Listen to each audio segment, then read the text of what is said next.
Hey, it's Randip and Dan Riccio. We got another video coming for you. This time, we're focusing on the trade deadline. Last year, if you remember correctly, Tampa Bay Lightning, they loaded up with Barclay Goodrow, Blake Coleman, some key acquisitions that led them to the Stanley Cup and eventually winning that with some key depth pieces.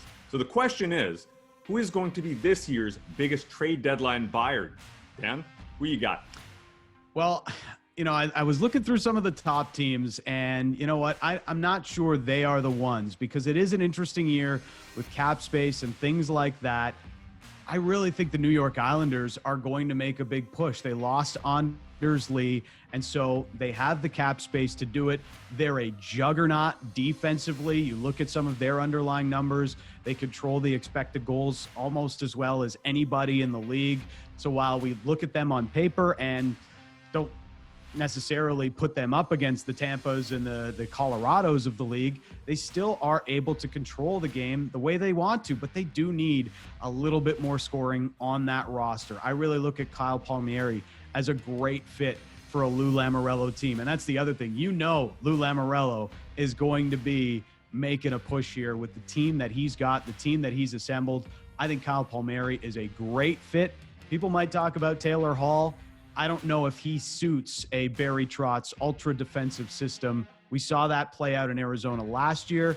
I don't see him as a fit for the New York Islanders this year. So I'm looking at Kyle Palmieri as being a big deadline pickup for the New York Islanders. Okay, does the former New Jersey boss go back there and take one of those players? Okay, the Islanders are intriguing because yes, they did take a step in the last couple of years where they have been a playoff team, but is now the moment to strike? Is now the moment to make a deal? I've got another pick, which is kind of off the radar for a lot of folks, and it's the Carolina Hurricanes, who are all of a sudden a contender up there with Florida, up there with Tampa Bay, and that's a team that I look at and say, wait a second, they've got a solid young core. They're pretty much solid across the board. Good PK, good power play. They score with some of the best of them as well, and they've got that young core you can build around. And they're stacked at a lot of positions. Defensively, they got a lot of pieces. But what are they missing? What are they missing to go to that next step? A couple of things. Goaltending, they've got a couple of guys there, and Nedeljkovic and Mrazek and Reimer. But which one of those guys really screams at you as a playoff contender, as a guy that you can really rely on in the playoffs? That's one area that they may choose to address. And John Waddell has mentioned that he'd be willing to move out one of those goalies. So something to watch there. Another move that you could see is right shot defenseman. Carolina's looking for one of those. So where do they head up? It seems like it's more of a depth trade that they're looking at. So that's another move. And the other thing is probably another depth winger or a forward at some point where they were interested in a Mikael Granlund in the offseason. Is that somebody that they circle back to? So while Palmieri to the Islanders or a Taylor Hall deal to wherever he goes is a bigger star trade, I think the Carolina Hurricanes will be the biggest movers and shakers in terms of quantity. They're a solid team right now, the way that they are. Do they add two or three pieces just to supplement what they have in those young players? I think Carolina is ready to make a move. Yeah, I look at them and they could use some physicality on the wing a little bit. And also, you mentioned right shot. Elliot Friedman has linked them to Travis Hamonic of the Vancouver Canucks. He's not going to waive his no-move clause. Maybe David Savard is an option now that Columbus has fallen back out of the race. It's kind of weird. We're talking about who could be the biggest buyer. Last year it was Tampa. They were already the Stanley Cup favorite before they went out and made the moves that they did. What about this year? What about the juggernauts, Randy? What's Colorado going to do? What about Vegas, Boston, Washington, the Leafs, tops in the North Division? What do you see any of those teams doing? Of all the teams you mentioned there, the one that I actually am intrigued by is Boston, because we know their core is getting older with Bergeron and Marchand and everybody. Pasternak's still young, and of course he's one of the best scorers in the game. But what else do you have? Boston's scoring right now is not good. They're 22nd in the league in goals for, which went outside the perfection line when they're healthy. Who else is scoring for this team? And the answer is not many. So when we're talking about potential destinations for a Taylor Hall, Boston is the one that I look at. Their second scoring line needs some help there. And beyond that, Boston is a group that probably needs some help defensively as well. And they've got some cap room. So remember, they didn't use that necessarily in the offseason. They've got a couple of million sitting around where they can make some moves and really add. So outside of Carolina, the next team I'm looking at are the Boston Bruins, because they have some cap space and their core really needs that support.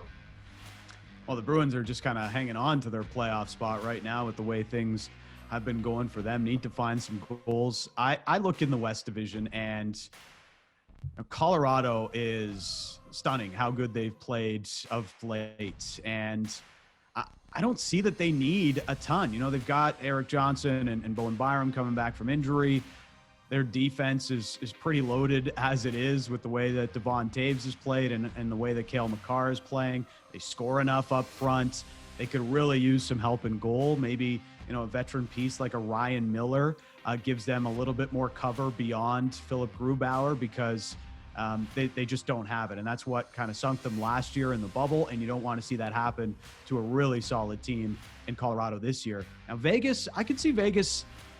They're always the team that seems to be going in at the deadline. They don't have as many assets as they used to. They don't have a lot of cap space. Alex Pietrangelo is going to be coming back soon. So how do they work that?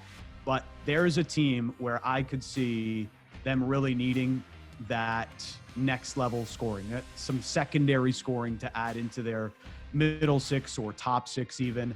Can they somehow fit Taylor Hall in there? I think that's a better fit for Hall than, say, an Islanders would be.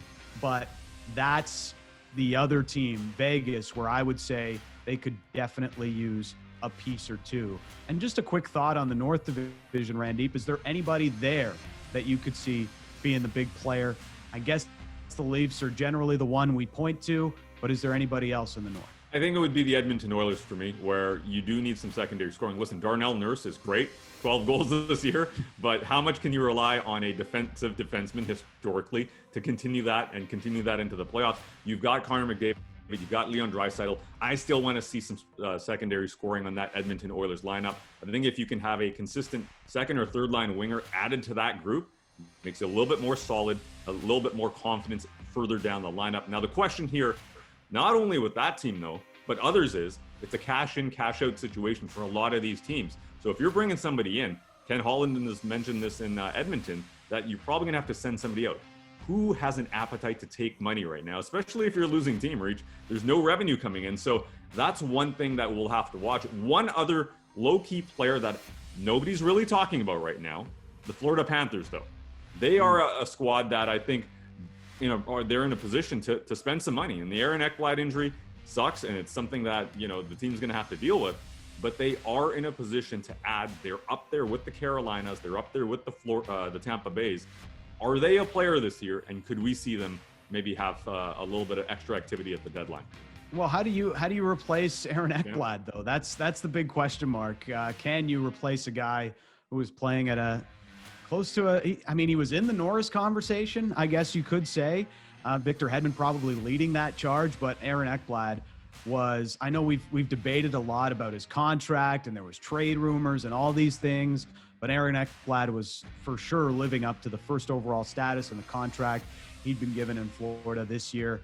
Now they've got to find a way to replace him. And that's, one of the things you have to look for, teams that are into the LTIR and have opened up some cap space because of injury troubles they might have. That might be another fit for David Savard, as he could help out on their right side of defense. Absolutely. So I think the Carolina Hurricanes are going to be the biggest buyers at the deadline. Dan Riccio says it's going to be the New York Islanders.